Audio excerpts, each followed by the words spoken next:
បាទសូមគោរពជំរាបសួរពុកម៉ែបងប្អូនទាំងអស់គ្នាថ្ងៃនេះខ្ញុំបាទសូមចែករំលែកនៅសំណួរមួយដែលមានចំណងជើងថាតើតំបន់អាស៊ីអាគ្នេយ៍មានប៉ុន្មានប្រទេសមានប្រទេសណាខ្លះបាទតកតងទៅនឹងតំបន់អាស៊ីអាគ្នេយ៍គឺមានចំនួនបាទចម្លើយតំបន់អាស៊ីអាគ្នេយ៍មានចំនួន11ប្រទេសដែល11ប្រទេសទាំងនោះរួមមានដូចជាទី1ប្រទេសកម្ពុជាទី2ប្រទេសថៃទី3ប្រទេសឡាវទី4ប្រទេសវៀតណាមទី5ប្រទេសមីយ៉ាន់ម៉ាមួយផ្នែកទៀតគឺរួមមានដូចជាប្រទេសម៉ាឡេស៊ីប្រទេសឥណ្ឌូនេស៊ីប្រទេសសិង្ហបុរីប្រទេសប្រ៊ុយណេប្រទេសហ្វីលីពីននិងប្រទេសទីម៉ូខាងកើត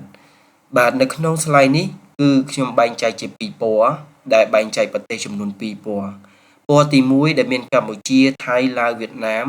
និងប្រទេសមីយ៉ាន់ម៉ាគឺសំដៅទៅលើតំបន់អាស៊ីអាគ្នេយ៍ដីគោកដែលមានចំនួន5ប្រទេស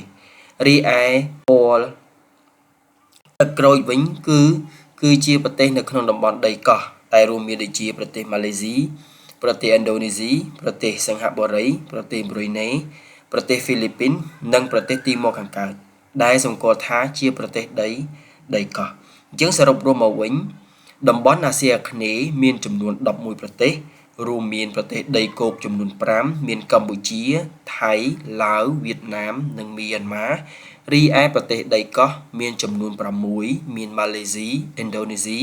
សិង្ហបុរីប្រ៊ុយណេហ្វីលីពីននិងទីម៉ូខាងកើតបាទខ្ញុំបាទសូមគោរពជម្រាបលាសូមអរគុណនិងសូមអរគុណ